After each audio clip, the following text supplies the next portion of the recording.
Muy bien. En las últimas lecciones y culminando en la lección anterior, nosotros fuimos construyendo hasta poder plantear nuestro controlador por excelencia, el controlador PID, que platicábamos que era un controlador compuesto por tres piezas fundamentales: la parte proporcional, integral y derivativa. Cada una de ellas aportaba el conocimiento de cierto tiempo, ¿no?, presente, pasado y futuro, al controlador, que iba a permitir controlar, en teoría, cualquier sistema que pudiésemos nosotros aproximar como un sistema de segundo orden. Vimos nosotros que la gran ventaja, ¿verdad? O el gran poder que tiene este controlador PID está en el hecho que, primero, no requiere de un modelo de la planta para poderse ajustar, y segundo, podemos nosotros jugar con sus parámetros o ajustar sus parámetros sin necesidad de métodos teóricos, ¿verdad? De métodos analíticos, sino que podemos utilizar reglas empíricas y heurísticas para poder tunear el comportamiento de nuestros controladores PID. Vimos inclusive que si conocemos la planta es posible utilizar herramientas como el PID Tuner de MATLAB para poder encontrar el mejor set de constantes PID. Finalmente, platicamos nosotros de un algoritmo que nos iba a permitir a nosotros implementar a el controlador PID de manera digital, y es el que vamos a estar utilizando nosotros por defecto en las aplicaciones que vamos a estar viendo en el resto del curso. Y en general es lo que uno primero intenta hacer cuando uno encuentra un sistema. Es decir, si ustedes encuentran un sistema tirado y lo quieren controlar, lo primero que van a probar a hacer es utilizar un PID, y por lo general va a ser un PID digital programado en un microcontrolador. Muy bien. A pesar que ya tenemos el conocimiento de este controlador y vamos a ver que realmente es un controlador pues muy poderoso, tenemos que preguntarnos, bueno, si el PID se puede ajustar sin necesidad de un modelo y de forma heurística, ¿será que conocer el modelo nos permite a nosotros obtener más información acerca de cómo debemos nosotros de ajustar las constantes del PID?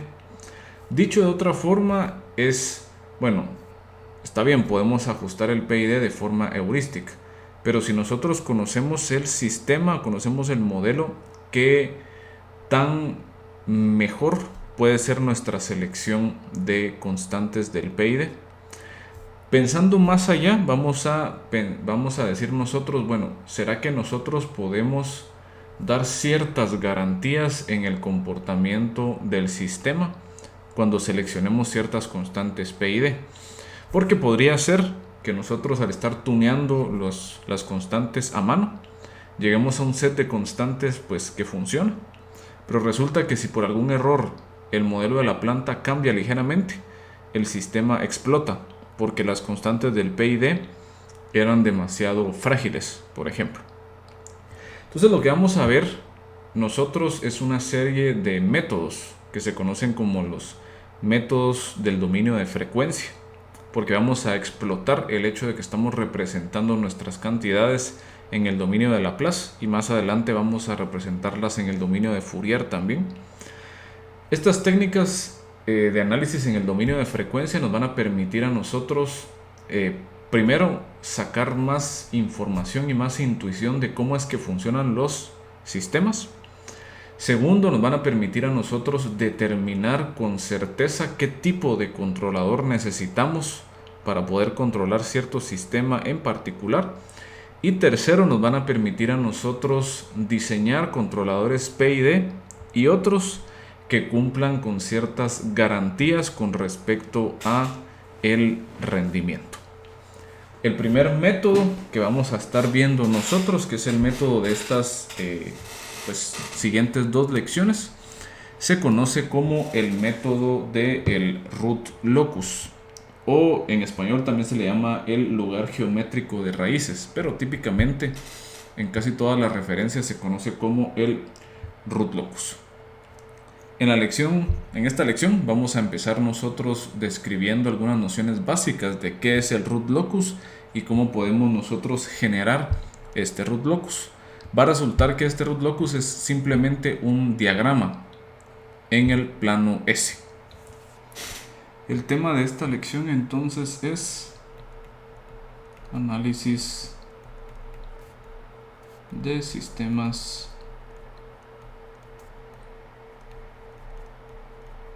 mediante el root locus. Muy bien. Lo primero es entender qué es este root locus. Yo les comentaba que es en esencia un diagrama que hacemos nosotros en el plano S. Pero en general, el root locus es una técnica que nos va a permitir a nosotros analizar sistemas de la siguiente forma. Vamos a tener un sistema con función de transferencia G de S, K.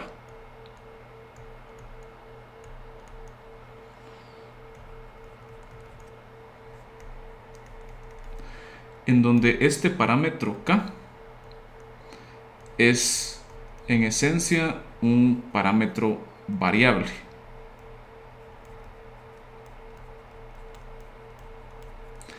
Este parámetro variable puede ser muchas cosas distintas, ¿verdad? Y por eso es que este método de root locus sí lo vamos a estar utilizando para analizar sistemas y diseñar controladores, pero en general se puede utilizar para otras cosas, porque este parámetro variable puede ser desde algún valor de algún componente, alguna ganancia desconocida, o bien nuestro uso particular puede ser la ganancia de algún controlador. En esencia, el root locus nos permite a nosotros analizar qué ocurre con el sistema cuando se dan cambios, cuando se parametriza cierto valor y cambia el valor de este parámetro. Específicamente va a ser un gráfico, ¿no? El root locus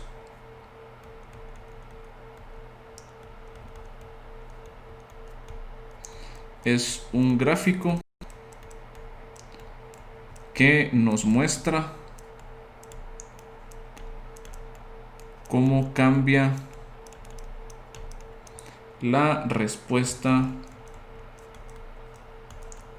en frecuencia. Esto, al menos para nosotros, ¿se acuerdan ustedes que cuando platicamos de la parte de la respuesta estacionaria, la respuesta transitoria, la respuesta transiente, esa respuesta en frecuencia se refería a los polos? Entonces, en este caso nos estamos refiriendo también nosotros a los polos. Es un gráfico que nos muestra cómo cambia la respuesta del sistema a cambios en el parámetro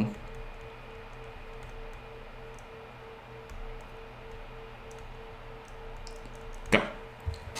Como tenemos nosotros que la respuesta la estamos como que representando con los polos, en esencia el root locus lo que nos dice a nosotros es un gráfico,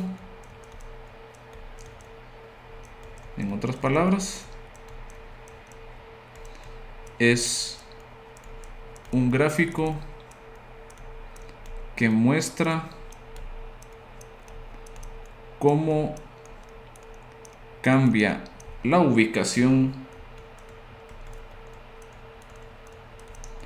de los polos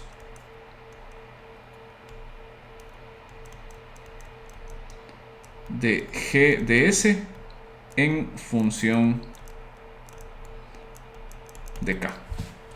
Eso es simplemente el root locus. Entonces, en lugar de nosotros, y digamos el root locus en esencia es un gráfico que nos automatiza o que nos simplifica a nosotros un proceso de prueba y error.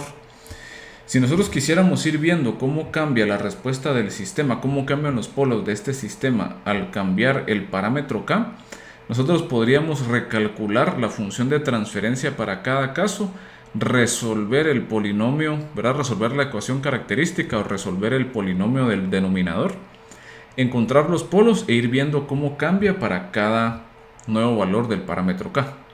El root locus, sin embargo, nos va a simplificar este proceso mostrándonos este comportamiento mediante un gráfico. Entonces quiero mostrarles un pequeño ejemplo de más o menos a qué nos referimos con esto. Vamos a hacer primero el como que procedimiento manual y luego vamos a ver cómo es que se ve un root locus. Entonces nos vamos a dar cuenta de que el root locus en esencia nos resume a nosotros ese procedimiento que estaríamos haciendo nosotros de forma manual. Vamos a considerar en este caso la función de transferencia c cuadrado más 2s menos 1 más k y en el numerador s más 10. Perfecto. Claramente aquí el parámetro que va a ir cambiando es el parámetro k que tenemos en el denominador. Como lo que queremos ver es cómo cambia la ubicación de los polos de este sistema conforme cambia el parámetro k, encontremos cuáles son los polos. Polos del sistema. Pues los polos los encontramos resolviendo el polinomio del denominador. Si tenemos nosotros esto de acá, podemos encontrar que la solución aplicando la fórmula cuadrática nos queda a nosotros menos 1 más menos raíz de 2 más k. Menos 1 más menos raíz de 2 más k. Muy bien. Ahora veamos nosotros de forma gráfica cómo es que van cambiando la ubicación de los polos conforme va cambiando el valor de k. Agarremos algunos valores particulares del parámetro k. Por ejemplo, empecemos nosotros, bueno, hagamos una pequeña tablita solo para ver qué es lo que está ocurriendo. Bueno, vamos a colocar por acá el valor de k, aquí el valor de los polos. Calculemos ahí un par de valores. Empecemos con un valor sencillo, k igual a 0. Con k igual a 0 tendríamos nosotros polos en menos 1 más menos raíz de 2. Cambiemos al valor de 1. Bueno, con 1 tendríamos nosotros menos 1 más menos raíz de 3. Con 2, menos 1 más menos raíz de 4. Probemos ahora con menos 1, por ejemplo. Sería menos 1 más menos raíz de 1. Probemos con menos 2, sería menos 1 más menos raíz de 0.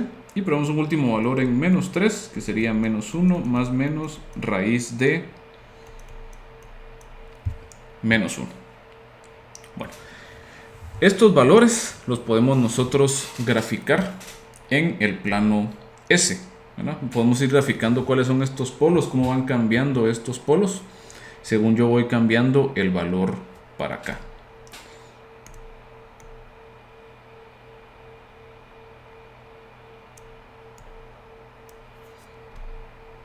Muy bien, entonces tenemos aquí nosotros nuestro plano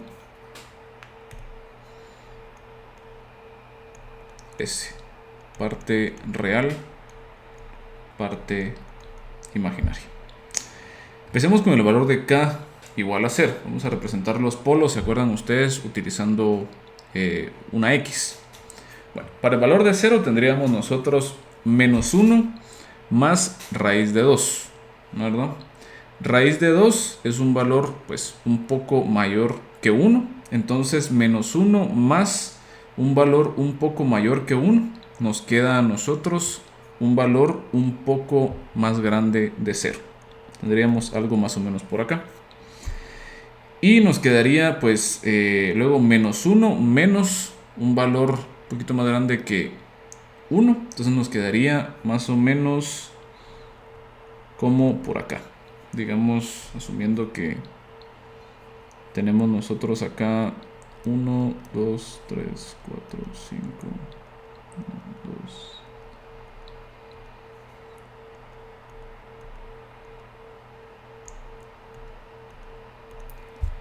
Bueno, entonces sería el valor para acá igual a 1.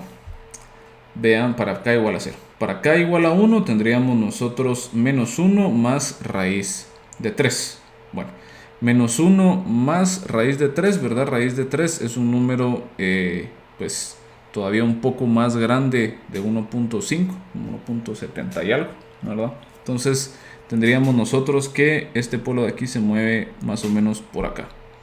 Y este se mueve más para acá. Bueno, ¿qué pasa si ahora tenemos K igual a 2? Bueno, pues sería menos 1 más raíz de 4, ¿verdad? Sería menos 1 más 2. Caemos en 1. Y aquí caemos en menos 4. Entonces nos damos cuenta que la tendencia acá es que conforme vamos subiendo los valores de K, nos vamos alejando hacia el lado derecho y hacia el lado izquierdo. Entonces nos damos cuenta que este de acá es el comportamiento para valores de K mayores igual a 0. ¿Qué pasa ahora cuando empezamos a hacer más pequeños los valores de K? Por ejemplo, tenemos el caso de K igual a menos 1. Tendríamos menos 1 más raíz de 1, que es 1, es 0, ¿verdad? Y tendríamos básicamente, ¿verdad? Menos 1 más raíz, o sea, menos 1 menos raíz de 1 sería menos 2. Entonces tendríamos nosotros este caso de acá.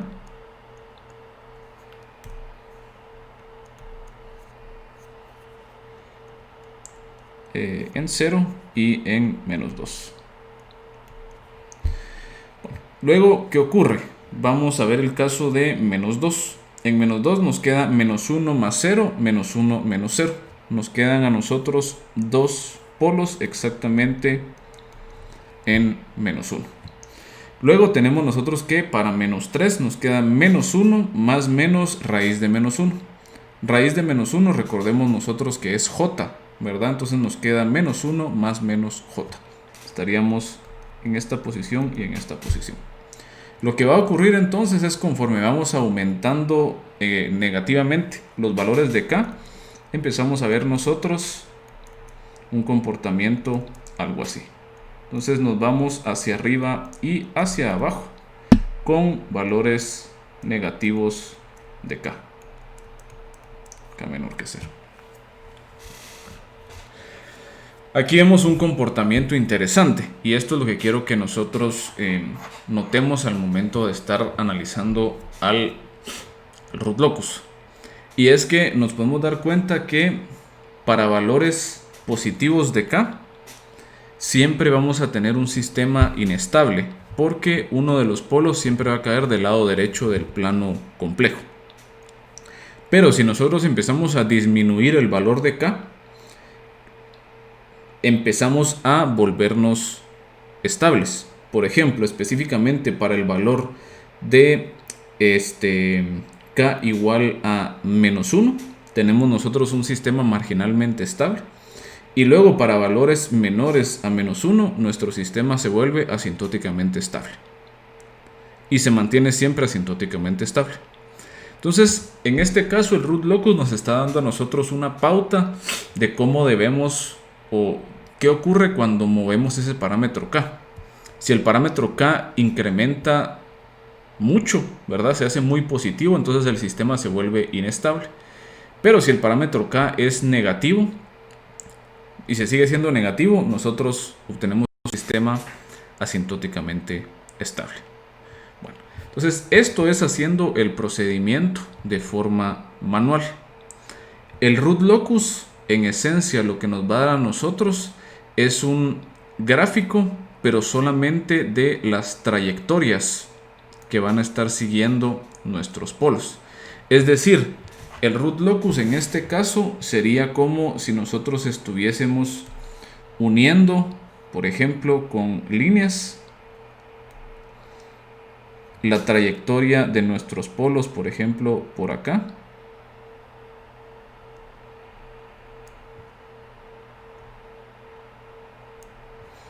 Y tal vez para el lado positivo, algo así.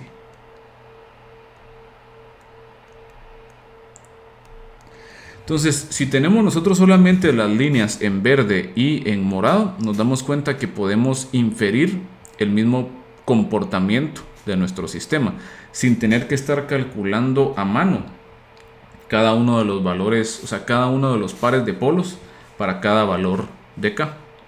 Entonces, la idea de este diagrama es poder como automatizar este proceso y en lugar de estar nosotros agarrando pues puntitos por puntitos y graficándolo, utilizar una serie de reglas para poder encontrar ese diagrama.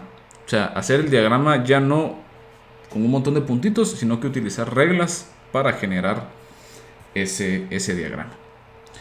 Bueno, digamos que para no hacer tan abstracta esta situación, podríamos considerar nosotros los siguientes ejemplos, solo para que ustedes también tengan bien claro para qué utilizamos el root locus, porque ahorita pareciera bueno un sistema ahí con un parámetro, pero ¿qué realmente puede ser ese parámetro? Entonces la pregunta es, ¿para qué empleamos el root locus?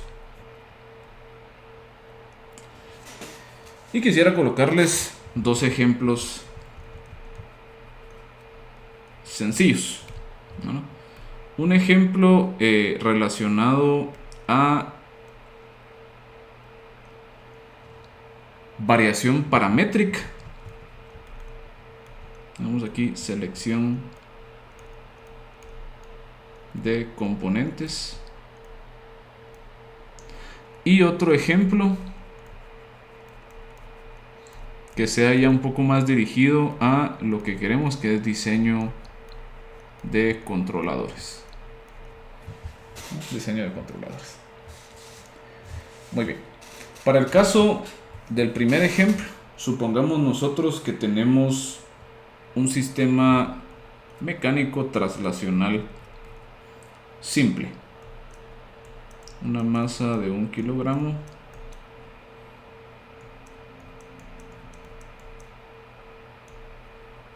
Un resorte de 1 newton metro. Tenemos cierta fuerza. Y tenemos un amortiguador con factor de amortiguamiento V desconocido. Es más, piensen ustedes que ustedes están trabajando en un sistema de suspensión pasivo, más o menos como el que hicieron en uno de sus laboratorios.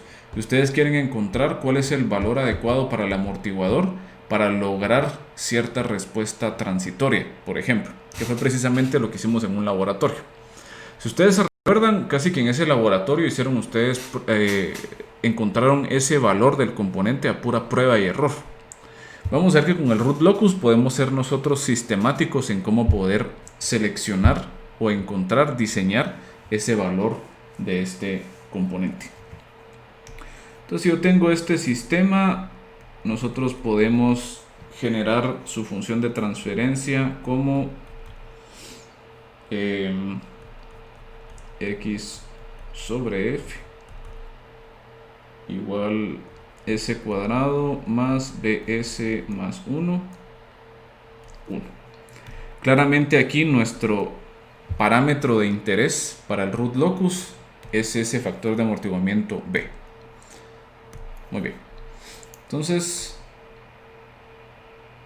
digamos que tenemos nosotros aquí nuestro plano S.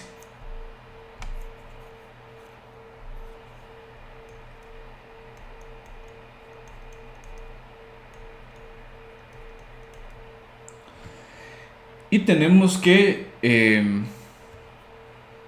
tenemos ciertas especificaciones de diseño. Piensen ustedes que tenemos definida cierta región de diseño. Por ejemplo, nos van a pedir a nosotros que las oscilaciones del sistema no sobrepasen cierto valor. Por ejemplo, si queremos nosotros limitar las oscilaciones, podríamos decir que toda esta región de acá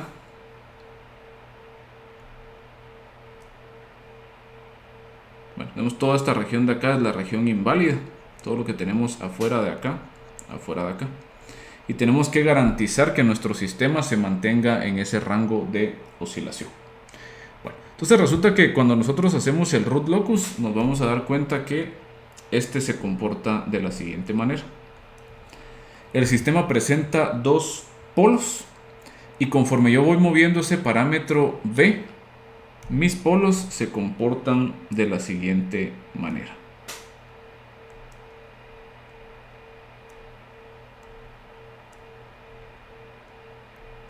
Entonces, conforme vamos variando este parámetro V, voy viendo que el valor de mis polos ya sea se acerca más al eje real o se aleja y puede llegar a un punto en donde caigamos en la región en donde ya no cumplimos con las especificaciones. Entonces, si nosotros conocemos el root locus, podemos ir jugando con la ubicación de estos polos, ir jugando con el movimiento del parámetro V y hacer o garantizar que los polos queden bastante adentro de esa región de diseño, ¿verdad? Muy bien. Otro ejemplo. Este ejemplo ya tiene que ver un poco más con lo que nosotros estaríamos esperando hacer, y es si tenemos, por ejemplo, un sistema que queremos controlar utilizando control proporcional. S más 5, S menos 1, no, S menos 3.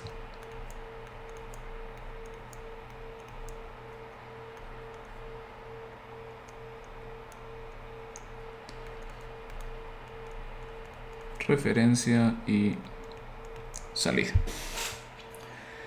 En este caso, entonces, el parámetro de interés a variar en el root locus es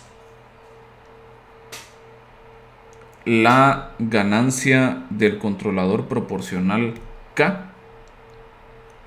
Y lo que queremos ver es cómo cambia el comportamiento del sistema conforme va cambiando este valor de K.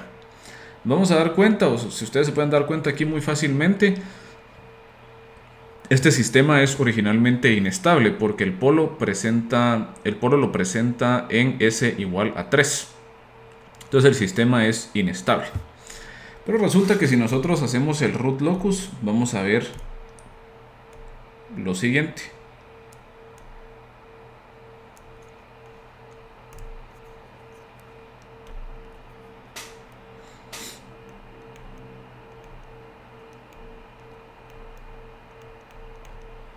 Tenemos nuestro plano S. Y resulta que el root locus para este sistema, ahora si nuestro polo empieza más o menos pues por acá,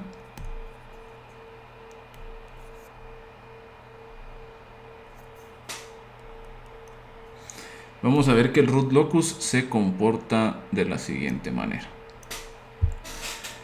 Conforme nosotros modificamos el valor de K, resulta que el único polo de mi sistema equivalente en lazo cerrado se empieza a mover hacia la izquierda. Y nos damos cuenta que hay un punto en específico, precisamente acá, en donde el sistema se vuelve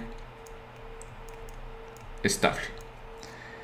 Esto nosotros ya lo conocíamos porque se acuerdan ustedes que por las ventajas que presenta la retroalimentación negativa, sabíamos que podemos usar retroalimentación negativa para estabilizar sistemas inestables. E inclusive nosotros podemos jugar con la constante proporcional en un PID hasta que mi sistema nos presente una salida estable, ¿verdad? Entonces es algo que ya sabíamos. Pero con el root locus vamos a poder determinar en qué momento pasa exactamente. O sea, en qué valor de K ocurre esto exactamente. Esa es la gran ventaja del root locus. Muy bien. Entonces, lo que vamos a estar haciendo nosotros es, en esencia, viendo cómo podemos graficar o cómo podemos determinar este root locus. Aquí les quiero hacer una mención. Quiero que, ¿verdad?, decirles algo ahí bastante importante. Y es que tenemos nosotros herramientas como MATLAB que son capaces de graficar el root locus de forma automática. Y nosotros los vamos a estar utilizando bastante. Es decir, rara vez nosotros vamos a graficar con exactitud un root locus a mano si podemos nosotros utilizar las herramientas que tiene MATLAB, ¿no? Este es o sea, y digamos, esto a veces no es muy tradicional enseñarlo en los cursos de control, porque por lo general, si ustedes pueden revisar en sus libros de referencia, hay capítulos enteros que se dedican a explicarles cómo graficar a mano el root locus. Les dicen ahí sí hay que jalar el transportador, hay que tirar estas líneas, hay que hacer no sé qué, hay que sacar estas mediciones, etcétera, etcétera, para tener un root locus muy bueno hecho a mano. Esto obviamente se hacía, ¿verdad? Ahí sí que hace mucho tiempo atrás, cuando no se tenía acceso a herramientas computacionales, pero ahora realmente no tiene sentido aprender a hacer el root locus a mano, porque tenemos herramientas como MATLAB. Entonces nosotros no vamos a gastar el tiempo aprendiendo a graficar exactamente el root locus. Lo que vamos a hacer es que nosotros vamos a aprender a esbozar el root locus. Vamos a referirnos nosotros a un esbozo, a una gráfica rápida que vamos a poder hacer nosotros inclusive hasta en la mente. Esto nos va a servir a nosotros no necesariamente como para poder sacar información del root locus, sino que para nosotros poder tener cierta intuición de cómo se va a comportar el sistema, sin necesidad de nosotros llegar a MATLAB, ¿verdad? O por lo menos llegar a MATLAB ya con una idea un poco más concreta, o simplemente tener una idea, tener ahí sí que más intuición acerca de cómo se está comportando el sistema. Lo que va a pasar en esencia es que ustedes van a poder observar un diagrama de polos y ceros que va a ser la base de donde va a partir nuestro root locus, y ustedes van a poder visualizar en su mente cómo es que tiene la forma más o menos del root locus, y al ver esto ustedes van a poder decir, bueno, este controlador por lo menos necesita un controlador proporcional derivativo. Eso es a lo que quiero que nosotros lleguemos. Por esa razón no vamos a ver nosotros cómo graficar el root locus, sino que vamos a ver simplemente cómo esbozar el root locus. Entonces, esbozando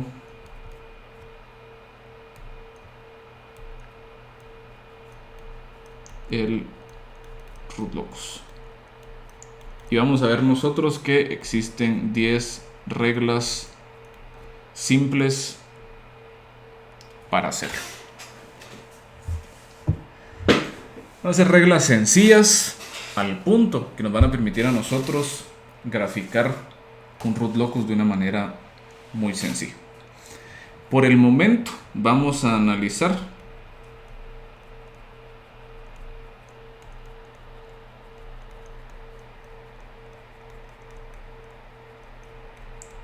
sistemas de la forma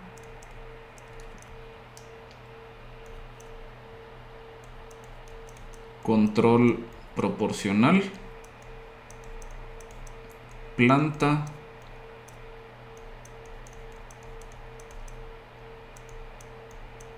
sensor.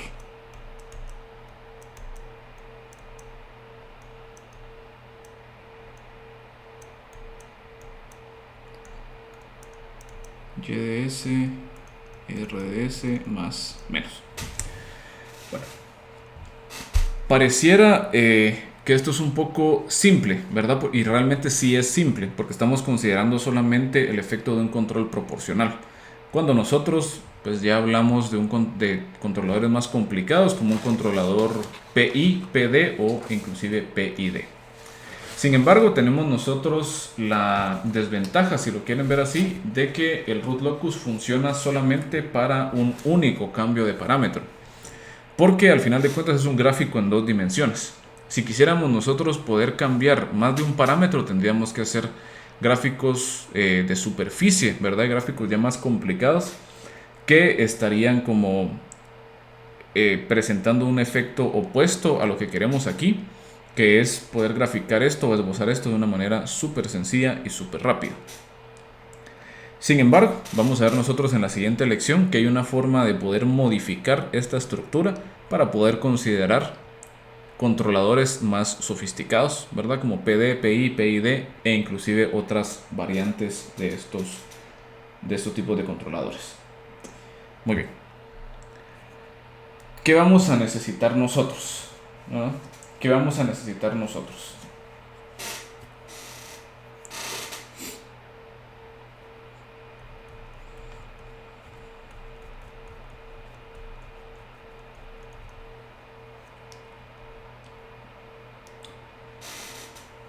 Bueno, lo que vamos a necesitar, y esto vamos a darnos cuenta que va a ser la norma, ¿verdad? Para estos métodos en frecuencia. Y es que necesitaremos la función de transferencia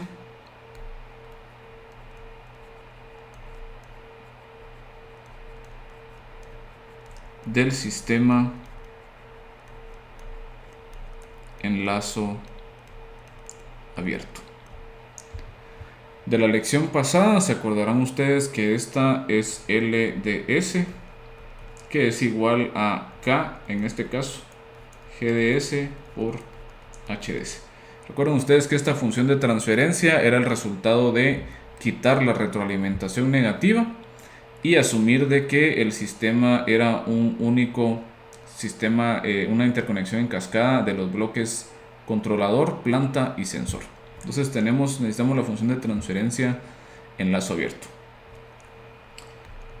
De esto sabemos que los polos del sistema en lazo cerrado están dados por 1 más L de S igual a 0. ¿Se acuerdan de lo que llamamos nosotros la ecuación característica?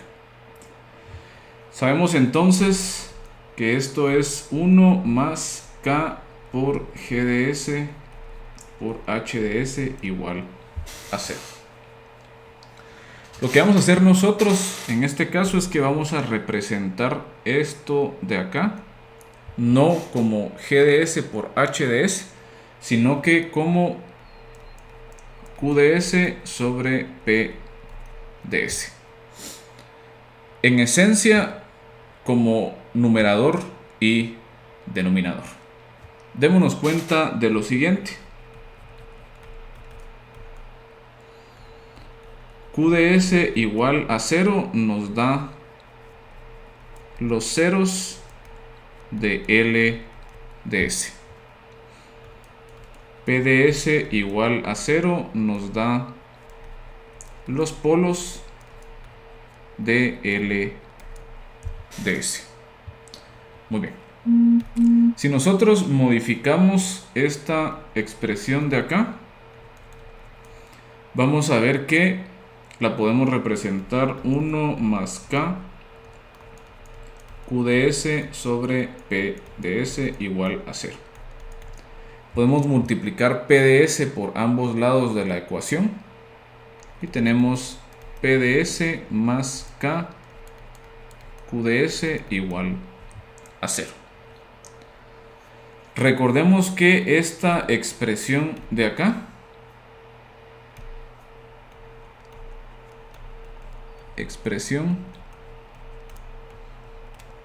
nos da los polos de TdS. ¿Qué era TdS? Acuérdense ustedes que TdS es en esencia la función de transferencia del sistema en lazo cerrado. La función de transferencia equivalente del sistema en lazo cerrado. Todo esto es TdS. Esto es bien importante porque lo que nos está diciendo realmente, entonces esta expresión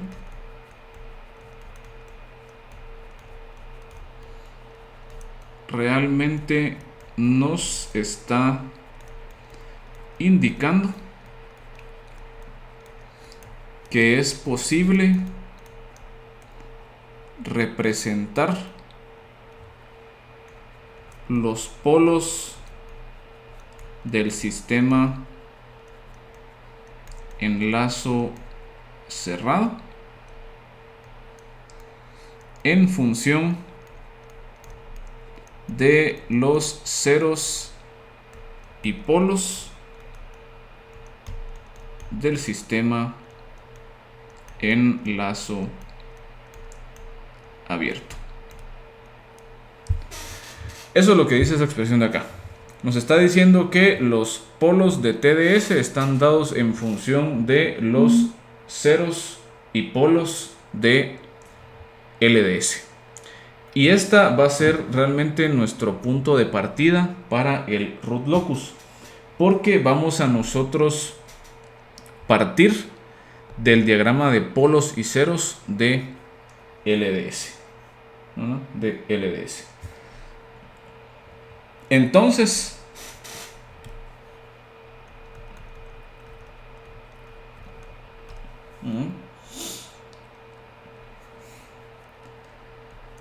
emplearemos el siguiente o la siguiente, los siguientes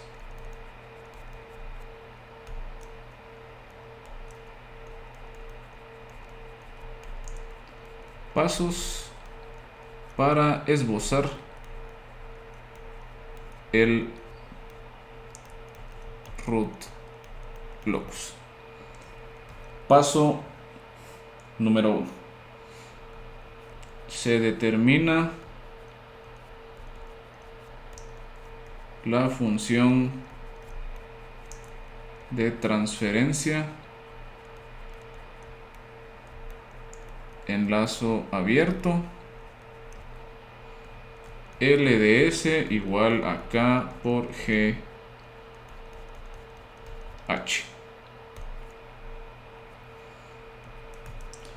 Paso número 2.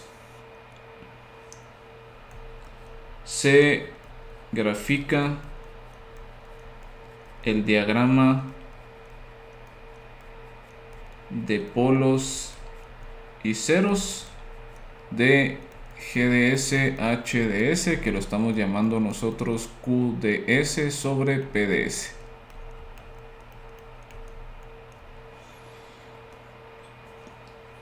Paso número 3. Se aplican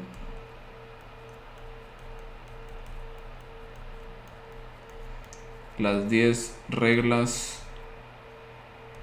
de esbozo. Y ya con esto nosotros en el paso 4, ¿verdad? La gráfica resultante presenta las trayectorias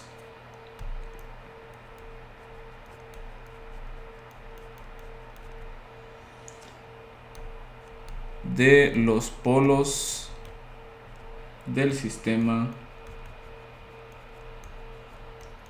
en lazo cerrado en función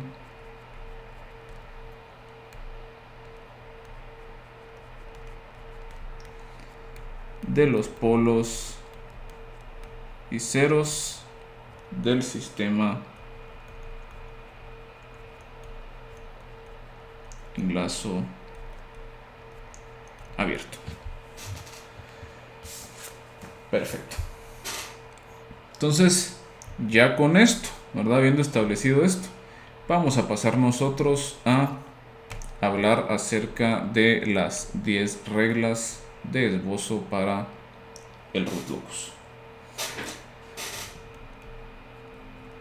Regla número 1. Esta regla nos dice a nosotros que hay n líneas o trayectorias. Estas trayectorias, ¿verdad? Estas líneas se conocen como locus, en donde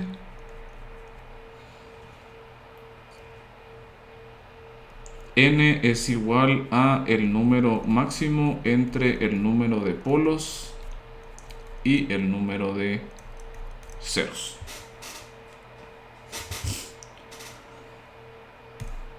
Regla número 2. Tenemos que, conforme k incrementa desde 0 del lado positivo hasta más infinito, las raíces roots, ¿verdad?, se mueven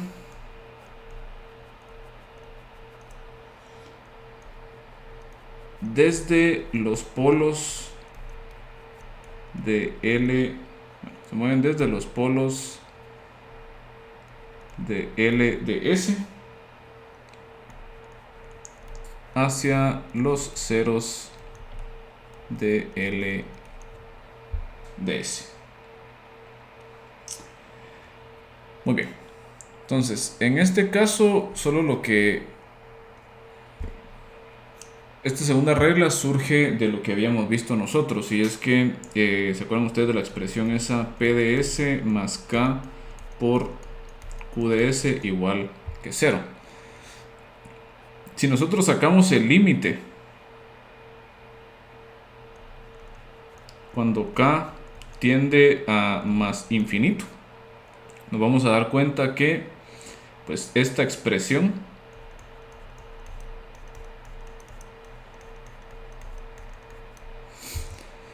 se va a ver dominada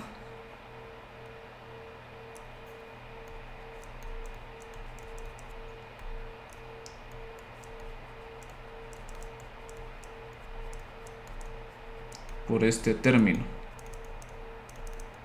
Es decir, conforme aumenta el valor de K, más peso le estamos poniendo nosotros a Q de S.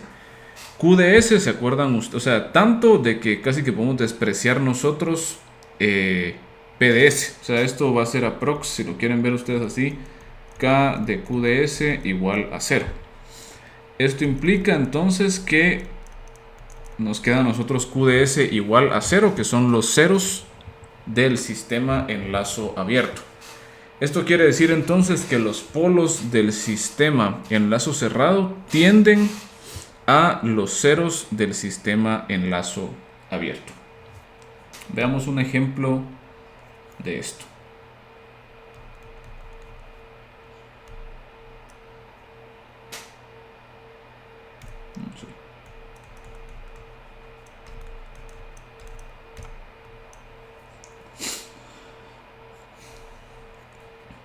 Muy bien, entonces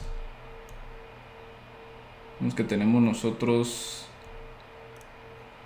aquí estaría nuestro plano S.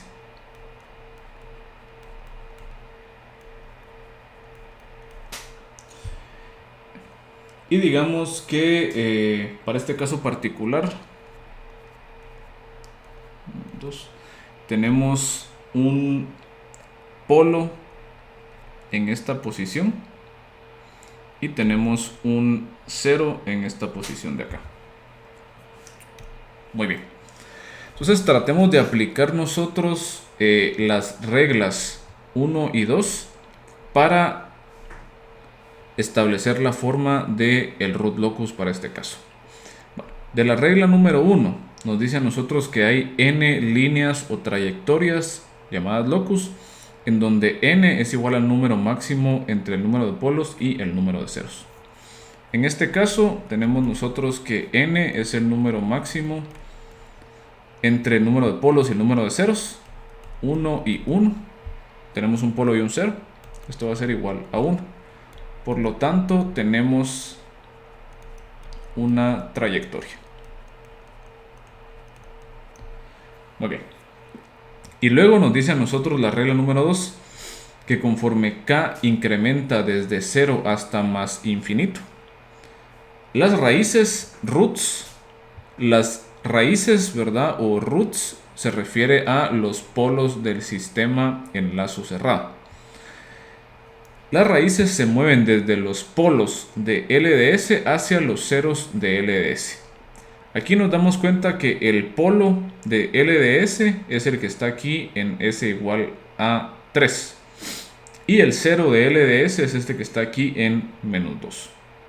Entonces lo que me dice a mí es de que el polo se debe mover hacia el 0. Entonces por esa razón vamos a ver nosotros que el root locus va a presentar esta forma de acá. ¿Qué estamos viendo entonces? Que el polo se va a mover eventualmente hacia el 0 y solamente tenemos una trayectoria porque n es igual a 1. ¿Qué estamos viendo entonces en este caso del root locus? Si ustedes se dan cuenta, es un esbozo que hicimos rapidísimo, pero estamos viendo de manera visual y bien clara que este sistema que empieza siendo inestable eventualmente se vuelve estable, ¿verdad? Luego de haber incrementado suficientemente el valor de k. Continuemos con nuestras reglas.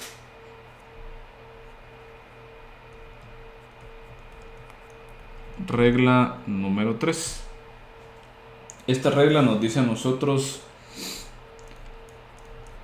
cuando las raíces son complejas, estas ocurren en pares conjugados.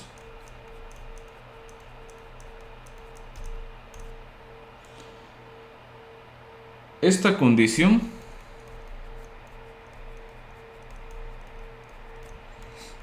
implica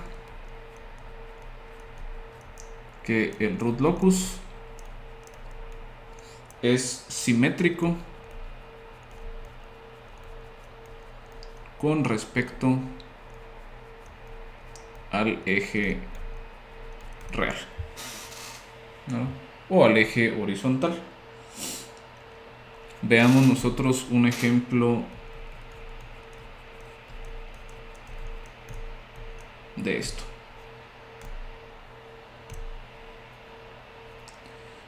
Vamos a considerar tres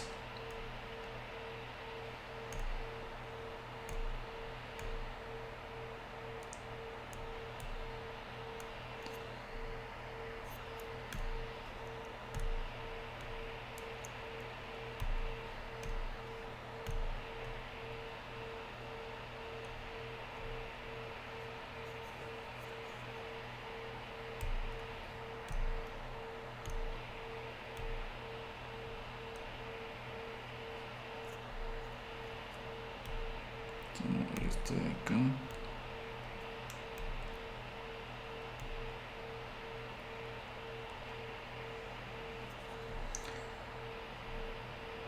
Ahí estamos. Entonces tenemos aquí estos tres planos S. parte real,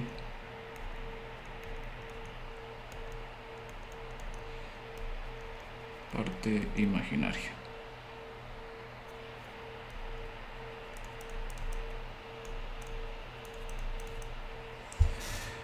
Y consideremos nosotros, por ejemplo, los siguientes casos. Por ejemplo, tenemos un sistema aquí que va a tener 3 polos, sistema que tiene aquí 2 polos y este sistema que tiene aquí 2 polos. En el primer caso nos podemos dar cuenta nosotros que como tenemos 3 polos, van a haber 3 trayectorias. Entonces, por ejemplo, digamos que estas trayectorias se comportan más o menos así. ¿Será que este es un root locus válido? Bueno, si nos damos cuenta, cuando aparecen raíces complejas tienen que aparecer en pares complejos conjugados. Claramente estas raíces complejas no están comportándose como pares complejos conjugados. Podemos verificar esto también viendo que no hay simetría con respecto del eje horizontal. Entonces en este caso este no es un root locus válido. En este caso digamos nosotros que tenemos un comportamiento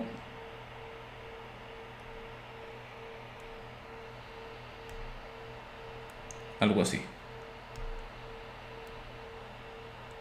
Bueno, pareciera que los polos como que siguen las mismas trayectorias. Sin embargo, nos damos cuenta otra vez que no hay simetría con respecto del eje horizontal. Entonces, este tampoco es un root locus válido.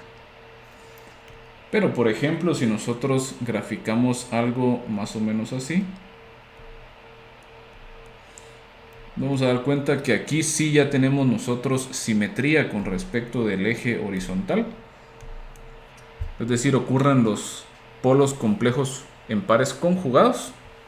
Entonces este sí es un root locus válido. Muy bien. Siguiente regla.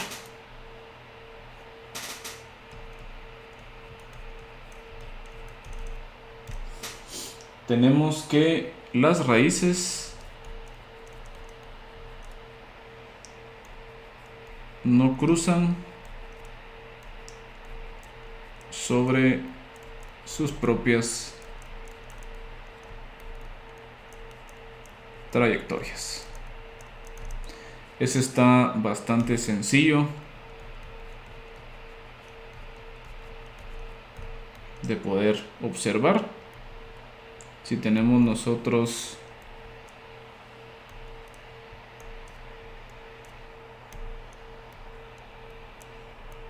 estos dos casos, parte real, parte imaginaria,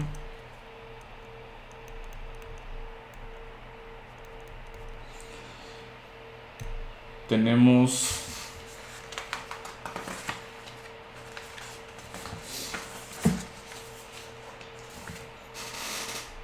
por ejemplo un caso,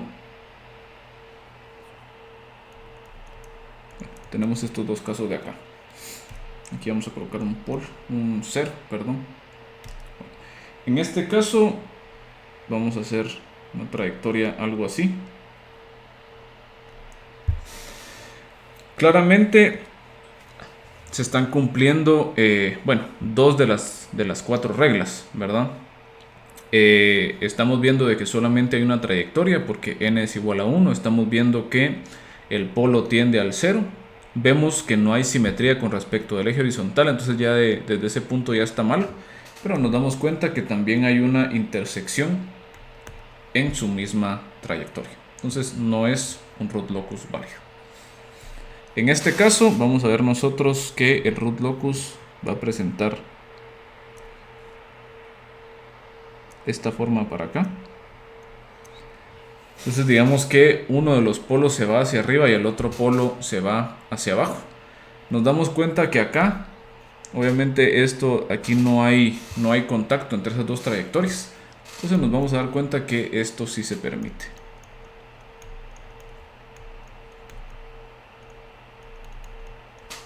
Entonces, en ese sentido estamos nosotros bien. Muy bien. Continuemos ahora con la regla número 5. Esta regla número 5 va a ser una de las más importantes. Va a ser de las más útiles que tengamos nosotros. Esta nos dice a nosotros lo siguiente. La porción del eje real a la izquierda de un polo o cero real de número impar pertenece a una de las trayectorias del diagrama.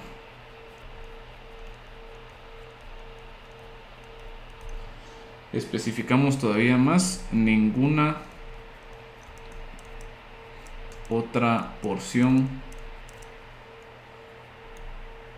del eje real pertenece al root locus. Esta está un poco, es un poco extraña esta regla, ¿verdad? Pero quiero que la entendamos acá en el siguiente ejemplo. Vamos a darnos cuenta que esta es de las más útiles que vamos a tener nosotros para poder graficar nuestros root locus. Entonces agarremos este primer ejemplo, vamos a colocar otro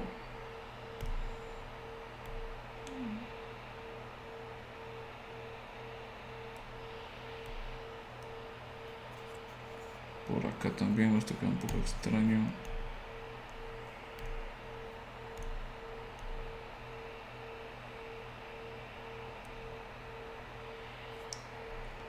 Perfecto. Vamos a mover ligeramente.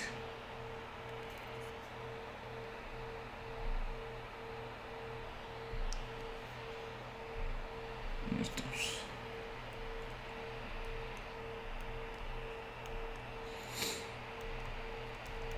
Parte real, parte imaginaria.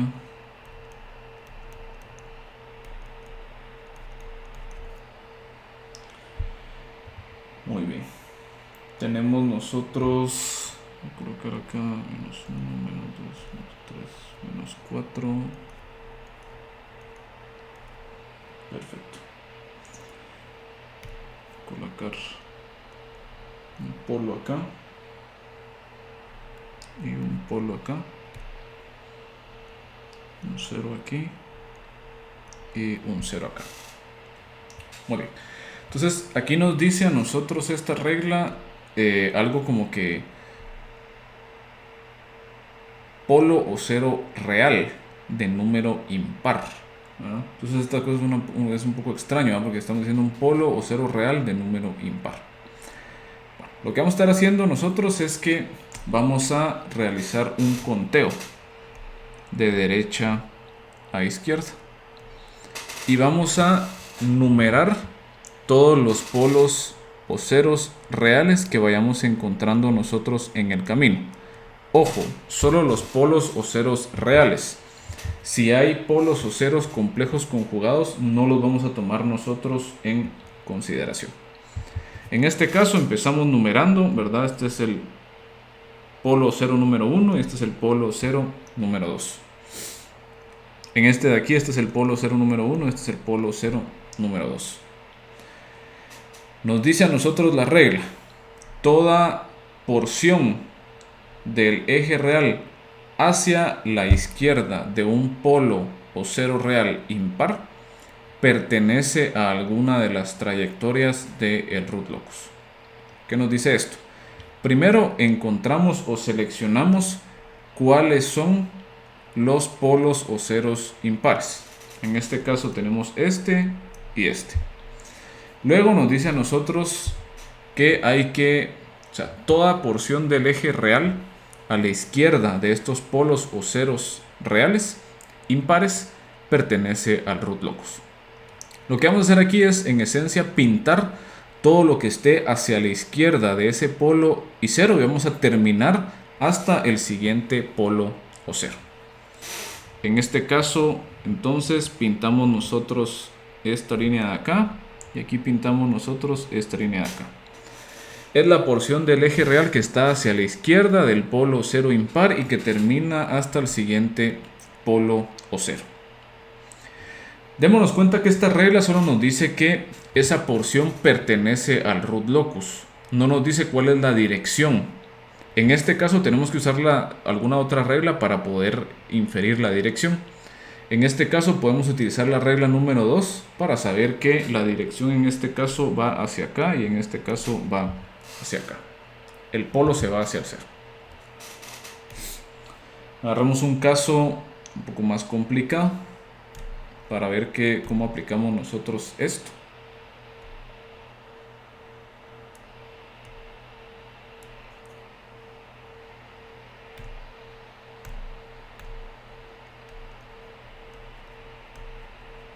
Parte imaginaria, parte real. Vamos a colocar menos 1, menos 2, menos 3, menos 4, menos 5. Coloquemos un polo acá, otro polo por acá, otro polo por acá. Coloquemos nosotros un 0 por acá y un 0 por acá. Bueno, apliquemos nosotros nuestras reglas. Primero, ¿verdad? Sabemos nosotros que el número de trayectorias va a ser el máximo entre el número de polos y el número de ceros. Esto va a ser el máximo entre 3 polos y 2 ceros, va a ser 3 polos. Entonces tenemos nosotros 3 trayectorias.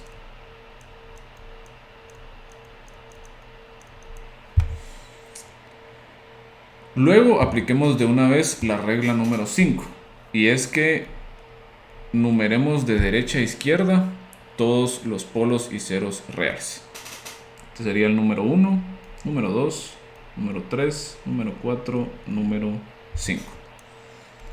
Identifiquemos cuáles son los impares, 1, 3 y 5. Pintemos ahora todas las porciones del eje real.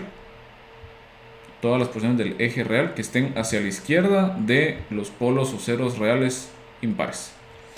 Esto implica que hay que pintar esta porción de acá, esta porción de acá y toda esta porción de acá. Bueno, ¿qué más podemos saber de acá? Pues por la regla número 2 sabemos que este polo de acá se va a ir a este cero, pero lo demás no sabemos qué está ocurriendo. Nótese que para el caso del cero número 5, como ya no tenemos otro polo o cero real, esta línea que estamos pintando se extiende hacia el infinito. Se extiende hacia el infinito. Esta regla, como les decía, es muy importante para nosotros, la vamos a estar usando bastante. Luego tenemos nosotros la regla número 6, que nos va a decir las trayectorias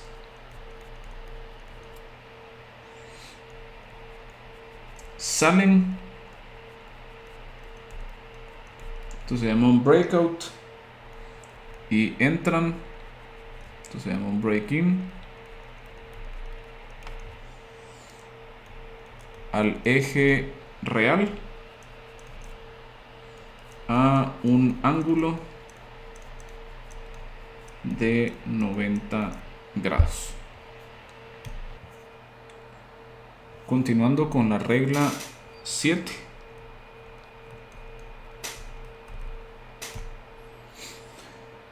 Tenemos que si no hay suficientes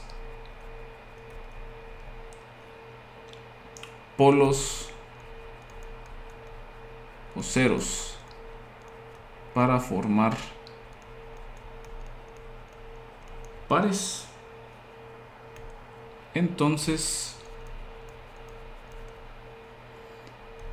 las trayectorias extras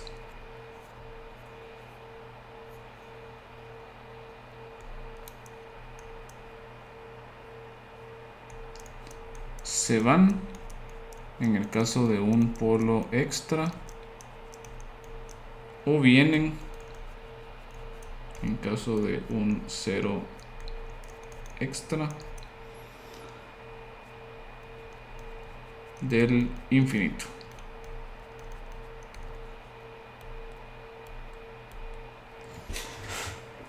Muy bien.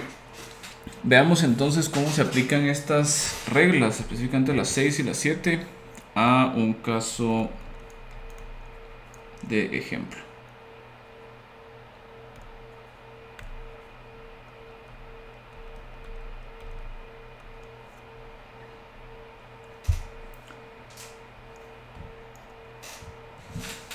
Muy bien.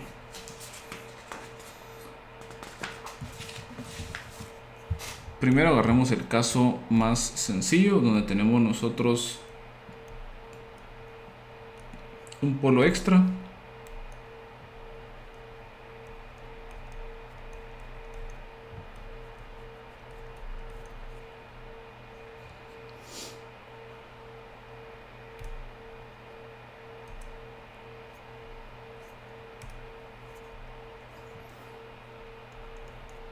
en este caso tenemos aquí un polo extra.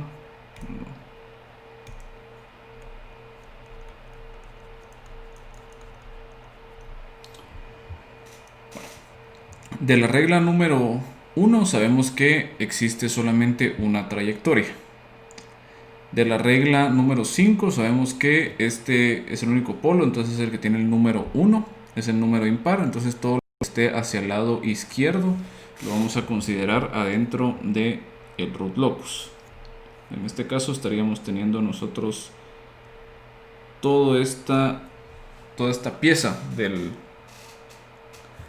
eje real, ¿verdad? Incluido en el root locus. Y ahora con esta regla número 7 nos dice a nosotros que si no hay suficientes polos o ceros para formar pares, entonces las trayectorias extras ya sea se van o vienen del infinito. Como este es un polo extra, bueno, primero, ¿verdad? Tenemos un polo y 0 ceros. Entonces no podemos formar suficientes parejas polo cero. Tenemos un polo extra. Ese polo extra se tiene que ir hacia el infinito porque es un polo. Ya sabemos que este pedazo de la recta, ¿verdad?, horizontal está dentro del root locus, entonces podemos concluir que esta es la forma en que se va a ir hacia el infinito. Un segundo ejemplo.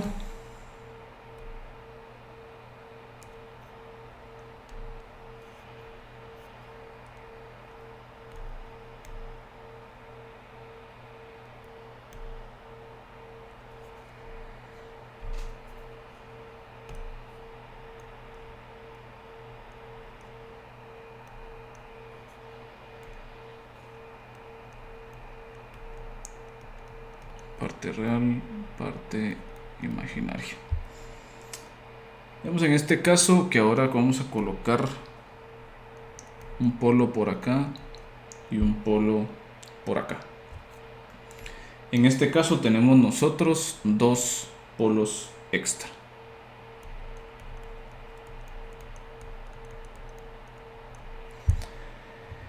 De la regla número 1 sabemos nosotros que si hay dos polos, entonces hay dos trayectorias. De la regla número 5 hacemos el conteo.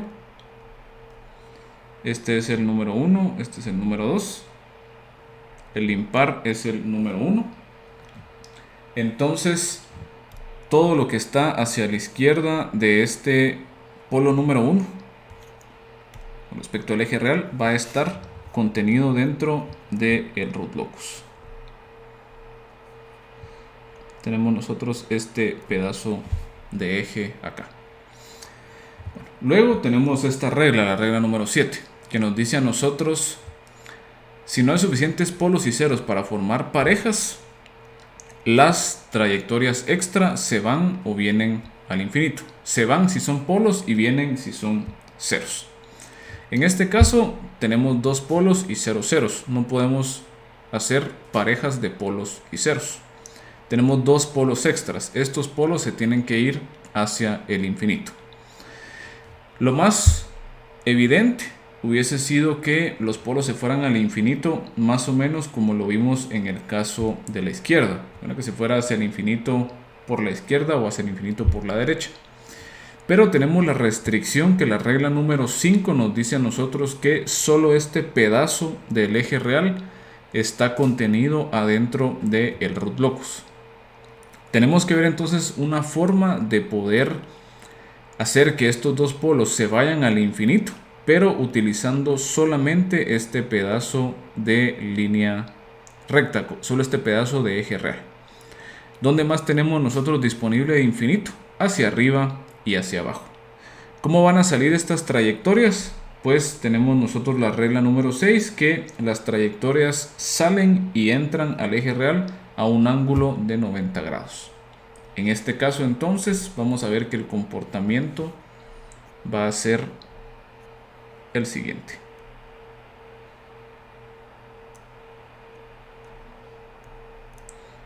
...90 grados, 90 grados. Nos vamos hacia arriba a infinito. Vamos hacia arriba a infinito. Y nos vamos hacia abajo a menos infinito. Entonces logramos cumplir con las restricciones de nuestras reglas, solo considerando ese pequeño pedazo del eje real. Veamos un último ejemplo.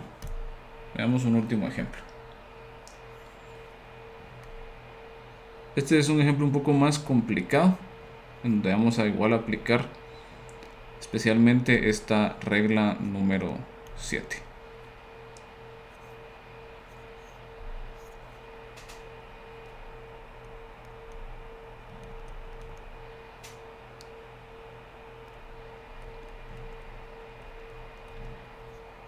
Vamos a considerar entonces para este caso que tenemos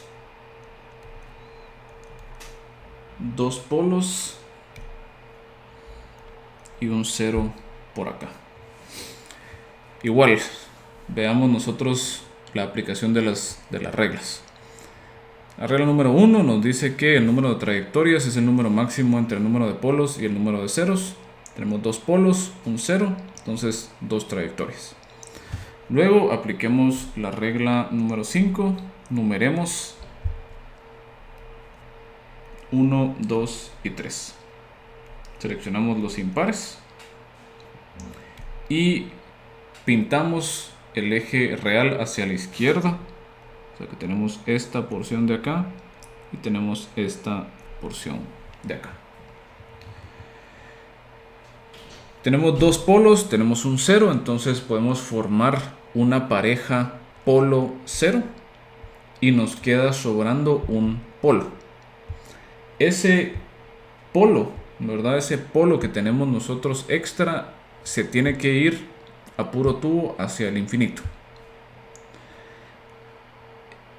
El polo que tenemos nosotros emparejado con el cero, tenemos que garantizar de que por la regla número 2 el polo eventualmente llega al cero. Ahora el polo eventualmente llega al cero. Y aquí nos damos cuenta que está complicada la situación. Tenemos que resolver en esencia un pequeño rompecabezas. Esta es la forma tal vez la forma más indicada que uno tiene que referenciarse a estos problemas de root locus. Es como establecemos las restricciones que nos dan las reglas. Y la idea es nosotros poder trazar el root locus cumpliendo con esas reglas. Lo que tenemos que lograr aquí es hacer que uno de los polos tienda al 0, que el otro polo se vaya hacia el infinito, cumpliendo con que el root locus es simétrico con respecto del eje real. Nos damos cuenta que aquí es problemático porque ya no podemos hacer lo que teníamos en el caso de aquí arriba, que los polos se van hacia arriba y hacia abajo. No podríamos hacer tampoco lo más evidente, que sería que el polo de la izquierda se vaya de una vez al 0 y que el polo de la derecha se vaya hacia la derecha, hacia el infinito, porque esos pedazos no están permitidos en el root locus, ¿verdad? No los tenemos pintados de verde.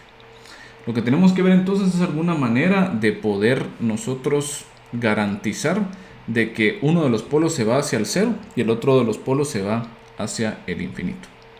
Entonces resulta que la solución clara que tenemos a este problema es un comportamiento de la siguiente forma.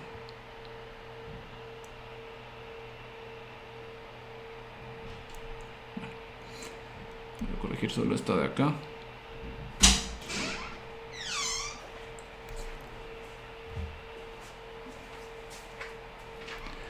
Tenemos que cumplir con que el breakout y el break-in sea a 90 grados para cumplir con la regla número 6.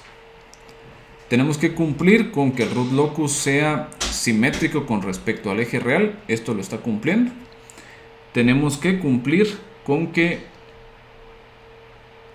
uno de los polos se vaya hacia el 0 y el otro de los polos se vaya hacia el infinito. Entonces en este caso nos damos cuenta que este root locus cumple con estas restricciones. Es una solución un poco extraña, un poco difícil de visualizar, pero se van a dar cuenta ustedes que conforme vayan resolviendo más problemas de root locus, esto va a ser cada vez más evidente. Continuemos con las demás reglas. Pasemos ahora a la regla 8.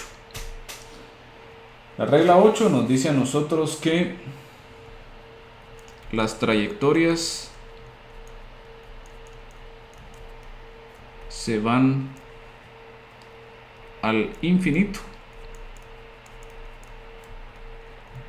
siguiendo asíntotas. El número total de asíntotas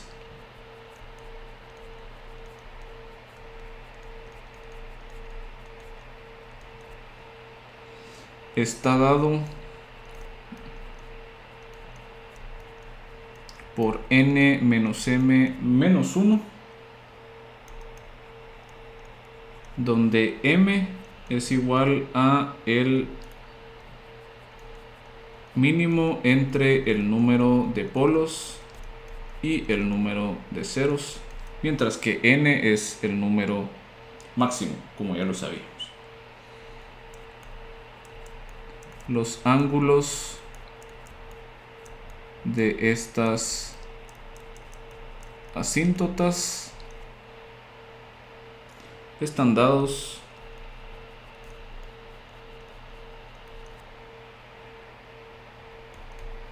por la fórmula phi de q igual a 2q más 1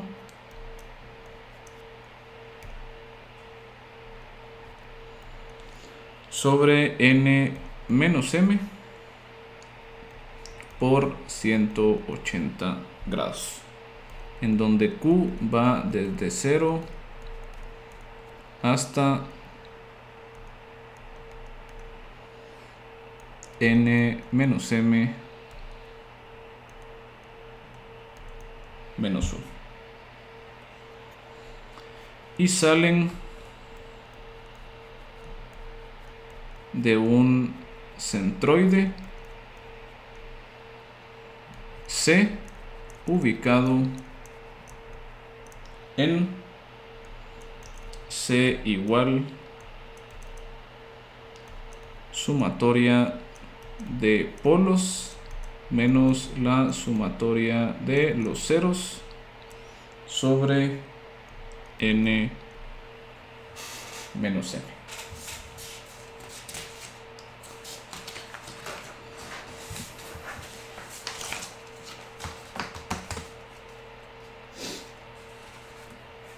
Muy bien. Veamos algunos ejemplos para mostrar esta regla.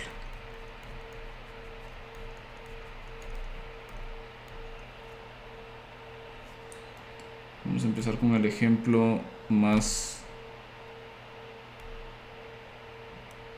sencillo.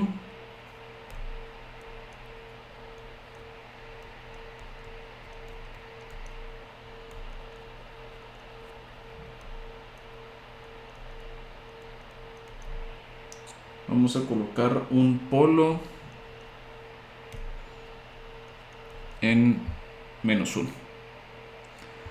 Nosotros ya sabemos cómo se va a comportar este caso, pero vamos a utilizar esta regla solo para verificar que sí coincida, ¿verdad?, con lo que nosotros ya conocemos anteriormente.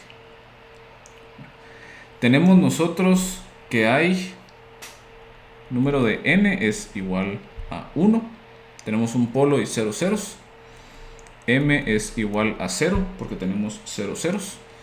Entonces vamos a tener nosotros n menos m menos 1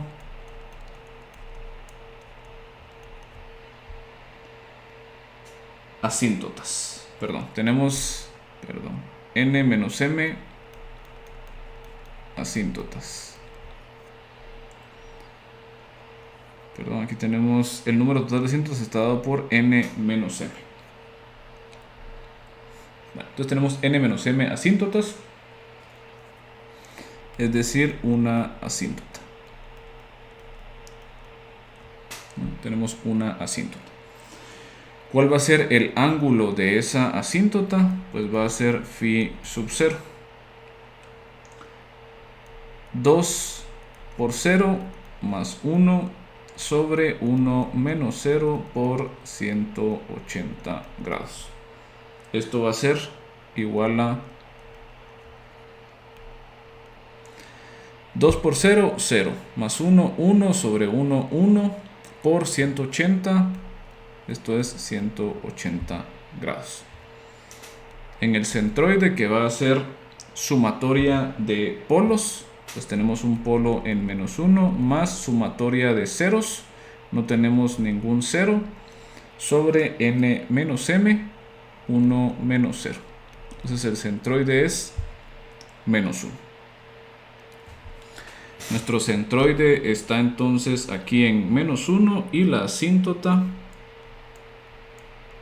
está a 180 grados. Claramente sabemos que este es el caso porque para este root locus sabemos que la trayectoria sigue esta forma de acá. Entonces todo esto está funcionando correctamente. Agarramos un ejemplo un poco más complicado.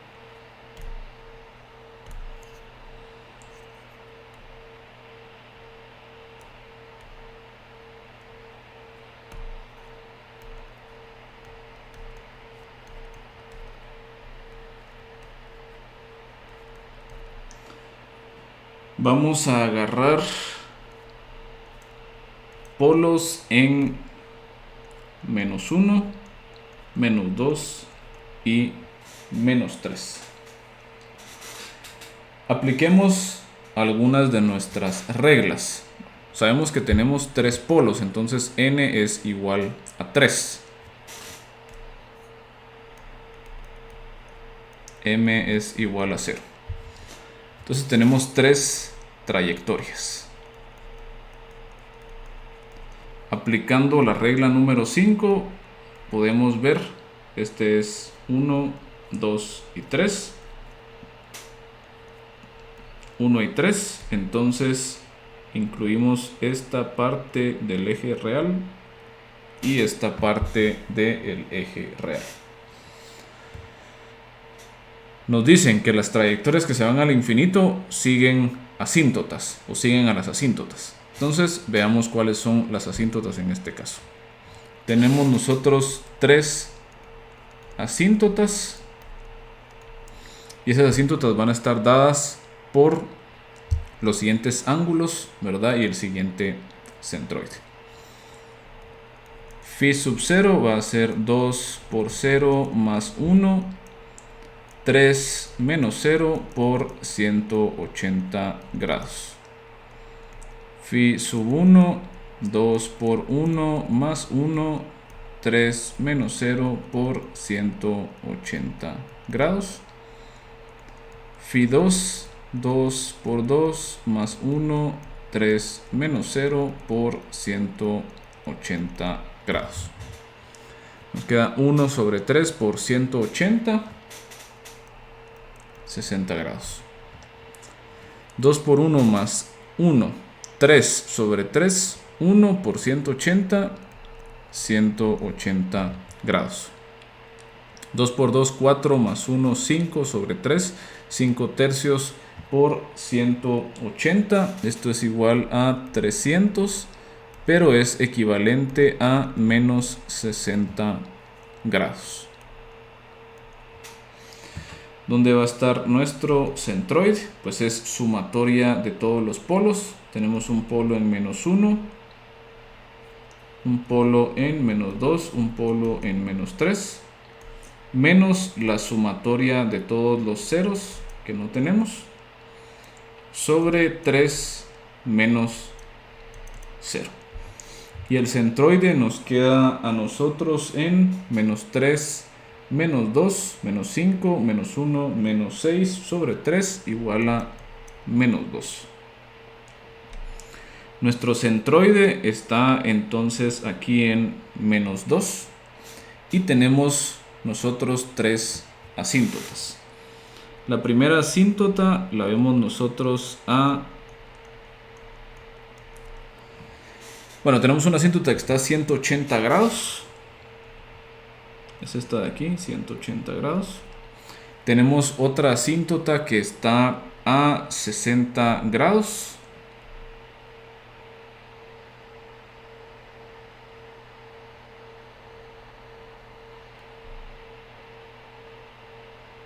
Vamos ahí. Lo colocamos aquí en el centroide.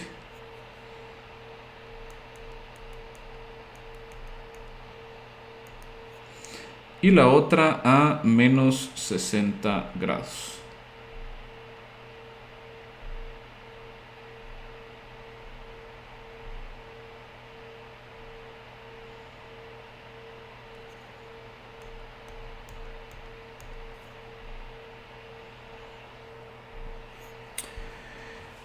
¿Verdad? Aquí tenemos nosotros 60 grados y aquí tenemos menos 60 grados. Entonces sabemos nosotros que nuestras trayectorias que se van al infinito, pero siguiendo las asíntotas. La trayectoria del polo que está hasta la izquierda entonces se va hacia el infinito, y de los polos que están hacia la derecha vamos a ver que se comportan de la siguiente manera. Se van a juntar más o menos en el centro y luego se van a ir, salen a 90 y luego se van hacia el infinito, siguiendo a las asíntotas.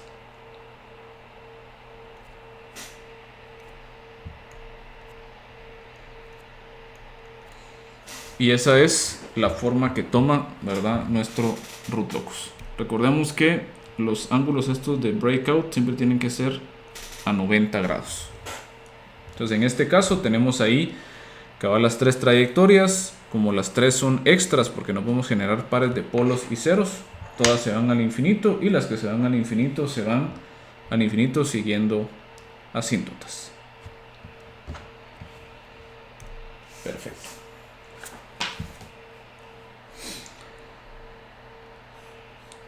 Regla número 9.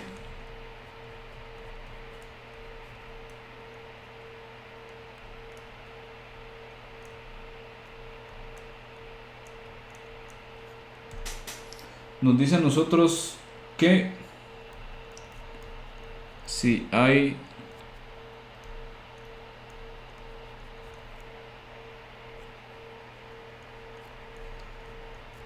por lo menos dos trayectorias que van al infinito,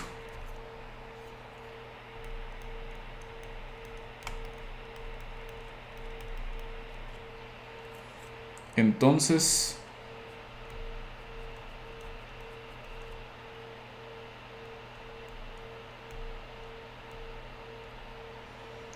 la suma de todas las raíces es constante.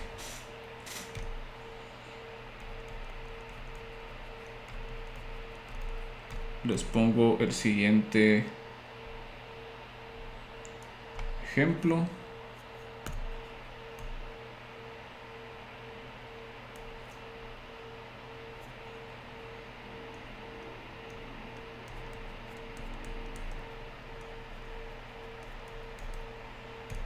Si tenemos el caso anterior, por ejemplo, polo, polo, polo, ya vimos que el comportamiento es algo así.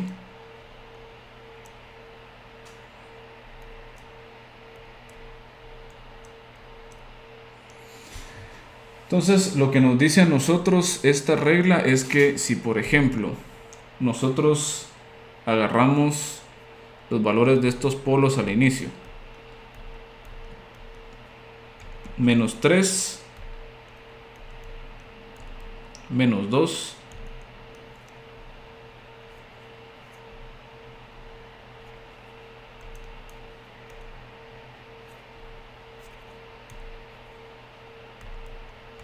menos 1.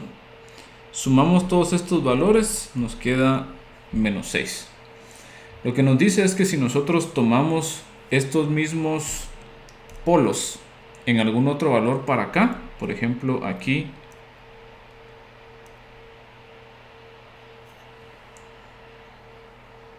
vamos a ver, vamos a volver a...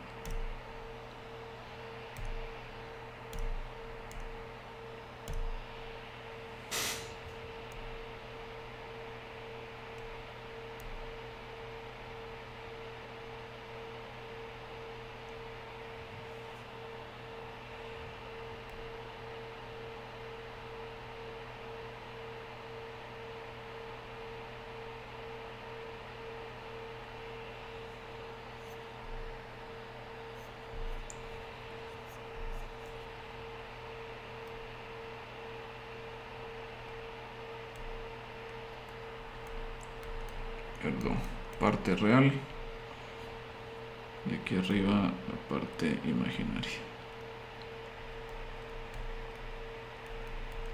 Entonces, si volvemos a tomar estos valores en otro punto de nuestro root locus,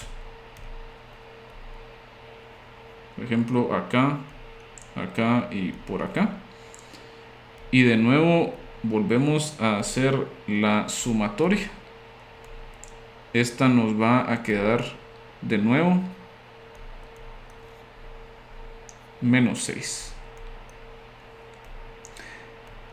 Esto nos da a nosotros cierta noción de la velocidad, de cómo es que se están moviendo los polos en el root locus, porque nos dice que, por ejemplo, casi que los polos complejos conjugados se van a mover un poco más lento que el polo único, porque en los polos complejos conjugados tenemos la parte imaginaria que se va a cancelar, la parte real se va a sumar y tiene que compensarse para tener el mismo valor, ¿verdad? Con la parte pues real, puramente real del polo de hasta la izquierda.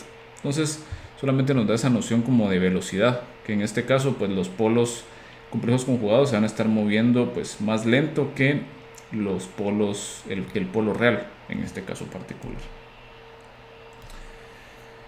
Y finalmente llegamos nosotros a la regla 10,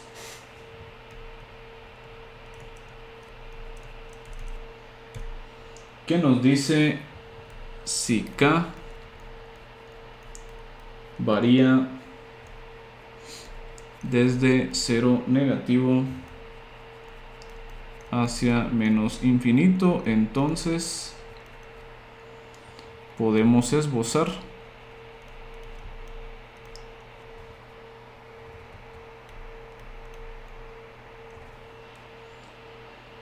el root locus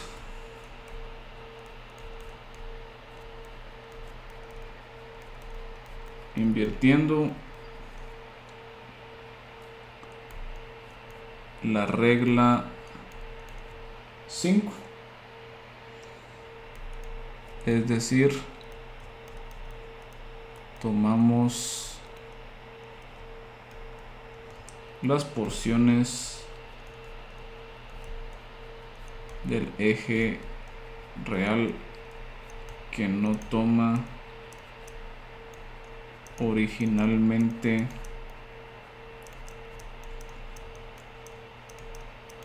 la regla y agregando 180 grados a los ángulos de las asíntotas. Vamos a mencionar que esto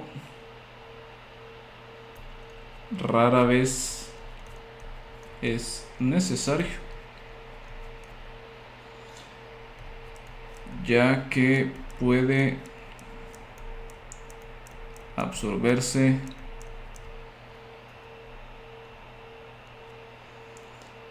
el signo negativo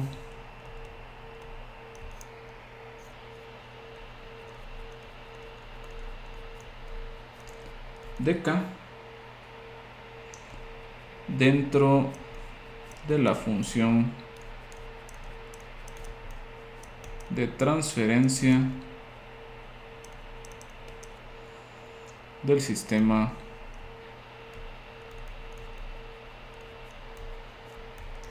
en lazo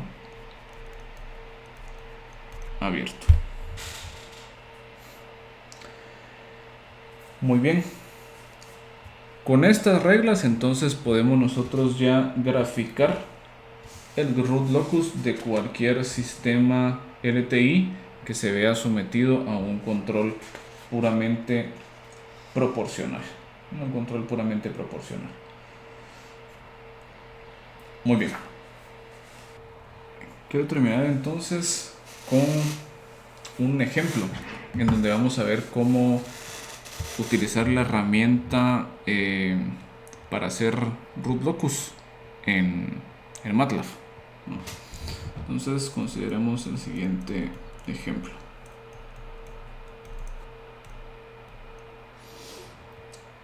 Nos pide encuentre el root locus del siguiente sistema. Tenemos nosotros control proporcional S-1 S cuadrado más 6S más 18 S más 2.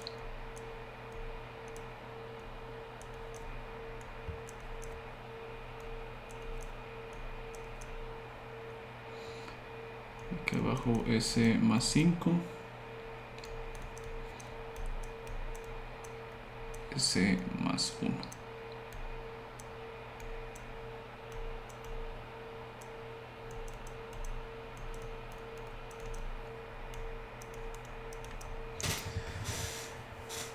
Muy bien. En este caso, entonces, lo que tenemos que hacer es encontrar cuál es el valor de LDS al final de cuentas. KGH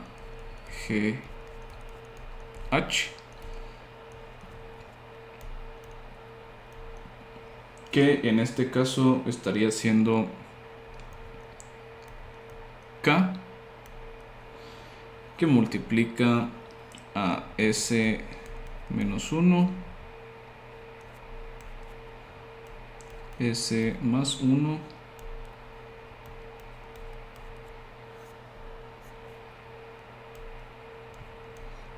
S cuadrado más 6S más 18. Y en el numerador S más 2, S más 5. Y luego vamos a utilizar, bueno, en MATLAB tenemos dos opciones. Podemos utilizar la herramienta RLTool, ¿verdad? De Root Locus Tool, o bien la herramienta Saizo Tool. Cualquiera de las dos funciona adecuadamente. La RLTool genera solo el root locus, mientras que la Saizo Tool nos va a generar a nosotros la respuesta al escalón, el root locus y el diagrama de Bode también, que es lo que vamos a ver nosotros más adelante como el segundo método en el dominio de frecuencia.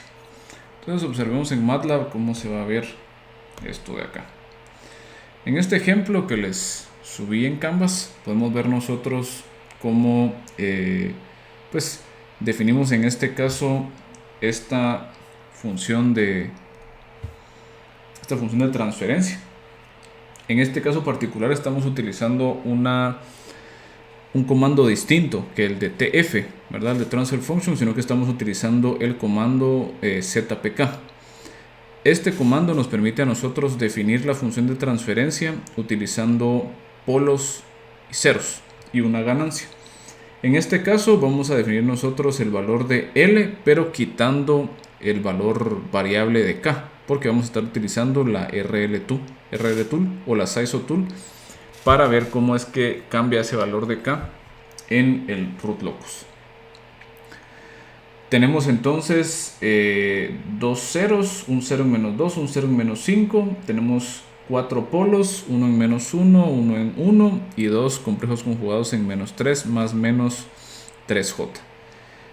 Llamamos tanto a la RLTool como a la Saizo Tool solamente con el nombre y colocando la función de transferencia del sistema en lazo abierto, ¿verdad? Como argumento.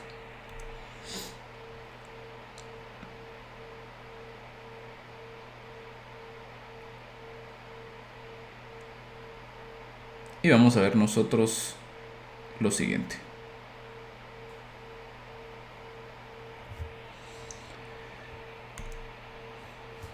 La RLTool nos da a nosotros este diagrama. Es en esencia el root locus del sistema.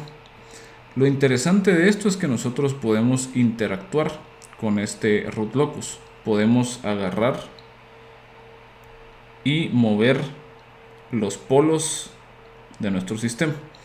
Podemos ver nosotros en la esquina inferior derecha que nos aparece cuál es la ubicación actual de los polos que estamos nosotros moviendo. Nos dice cuál es el factor de amortiguamiento, la frecuencia natural. Entonces, por ejemplo, en este caso de acá, vamos a ver nosotros que nuestro root locus presenta estos valores particulares de los polos. Si yo quiero ver cuánto es el valor de K que me genera esta posición de los polos, yo puedo revisar aquí en el lado izquierdo en donde dice Controllers and Fixed Blocks y revisar el parámetro C. En este caso, aquí abajo nos dice que es el block tunable y el número que tenemos aquí, el valor 32.43, es el valor que tenemos nosotros para la constante K. Este es la RLTool. Luego tenemos nosotros la Saizo Tool. La Saizo Tool, como les digo, nos muestra tanto el root locus como la respuesta al escalón y el diagrama de Bode. Por ejemplo, en este caso nos damos cuenta que el root locus empieza siendo inestable, entonces la respuesta al escalón se ve inestable. Si nosotros empezamos a modificar este root locus y lo jalamos hasta el punto en donde el sistema ya se vuelve asintóticamente estable, nos damos cuenta que automáticamente se actualiza nuestra respuesta al escalón y también cambia el diagrama de Bode, que vamos a ver ya más adelante qué es lo que ocurre con él. Si queremos revisar cuál es el valor, presionamos de nuevo C y vemos que en este caso corresponde a un valor de 11.19. Entonces MATLAB va a estar simplificando considerablemente a nosotros el análisis de los sistemas usando el root locus. Sin embargo, como les comentaba, es muy importante que sepamos cómo esbozar el root locus, porque la idea es que si ya tenemos bien claras estas reglas sencillas, nosotros podemos casi que visualizar en la mente, basados en el diagrama de polos y ceros, cómo se va a comportar el sistema.